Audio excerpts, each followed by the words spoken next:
Première épître de saint Paul apôtre aux Thessaloniciens, chapitre 5, versets 1 à 28. Quant au temps et au moment, il n'est pas besoin, frères, de vous en écrire, car vous savez très bien vous-même que le jour du Seigneur vient ainsi qu'un voleur pendant la nuit. Quand les hommes diront paix et sûreté, c'est alors qu'une ruine soudaine fondra sur eux comme la douleur sur la femme qui doit enfanter, et ils n'y échapperont point. Mais vous, frères, vous n'êtes pas dans les ténèbres pour que ce jour vous surprenne comme un voleur. Oui, vous êtes tous enfants de lumière et enfants du jour. Nous ne sommes pas de la nuit, ni des ténèbres. Ne dormons donc point comme le reste des hommes, mais veillons et soyons sobres. Car ceux qui dorment, dorment la nuit, et ceux qui s'enivrent, s'enivrent la nuit. Pour nous, qui sommes du jour, soyons sobres, prenant pour cuirasse la foi et la charité, et pour casque l'espérance du salut. Dieu, en effet, ne nous a pas destinés à la colère, mais à l'acquisition du salut par notre Seigneur Jésus-Christ, qui est mort pour nous, afin que, soit que nous veillions, soit que nous dormions, nous vivions avec lui. C'est pourquoi consolez-vous mutuellement et édifiez-vous les uns les autres, comme déjà vous le faites. Nous vous prions aussi, frères, d'avoir de la considération pour ceux qui travaillent parmi vous, qui vous gouvernent dans le Seigneur et qui vous donnent des avis. Ayez pour eux une charité plus abondante à cause de leur œuvre. Vivez en paix entre vous. Nous vous en prions, frères. Reprenez ceux qui troublent l'ordre, consolez les pusillanimes, soutenez les faibles, usez de patience envers tous. Prenez garde à ce que nul ne rende à un autre le mal pour le mal, mais toujours cherchez ce qui est bien, les uns pour les autres et pour tous. Soyez toujours joyeux. Priez sans cesse. En toutes choses, rendez grâce, car c'est la volonté de Dieu dans le Christ Jésus à l'égard de vous tous. N'éteignez pas l'esprit, ne méprisez pas les prophéties, mais éprouvez tout et retenez ce qui est bon. Abstenez-vous de toute apparence de mal. Que le Dieu de paix lui-même vous sanctifie tout entier et que tout ce qui est en vous, l'esprit, l'âme et le corps, se conserve sans reproche jusqu'au jour de l'avènement de notre Seigneur Jésus-Christ. Celui qui vous appelle est fidèle, et c'est lui qui fera encore cela. Frères, priez pour nous. Saluez tous les frères par un saint baiser. Je vous en conjure par le Seigneur que cette lettre soit lue à tous les saints frères. Que la grâce de notre Seigneur Jésus-Christ soit avec vous.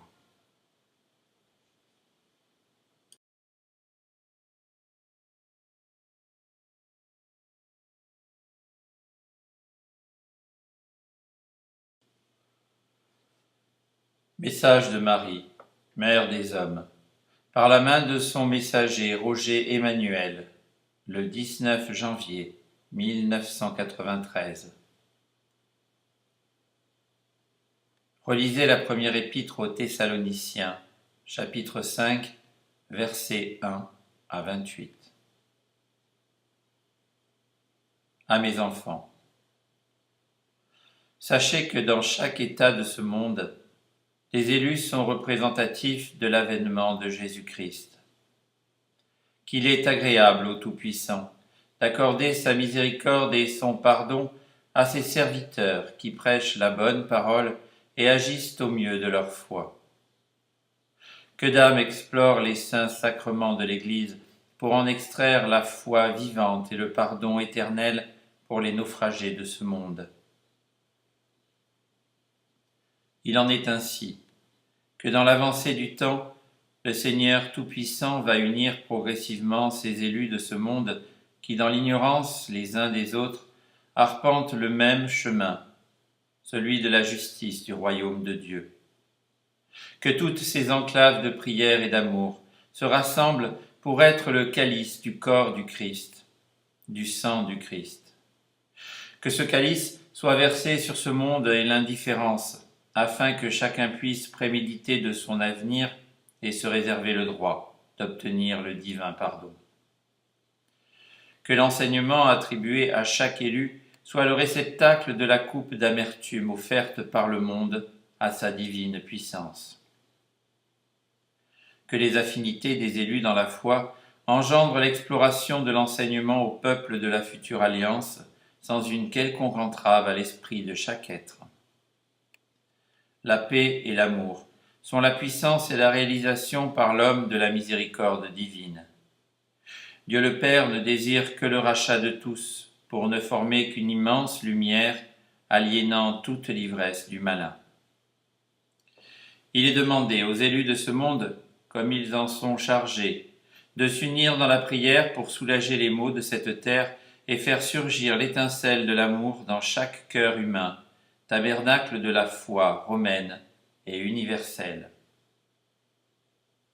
Mes enfants, que vos cœurs soient unis dans une même allégresse, afin de suppléer aux contingences immorales et inhumaines de la terre.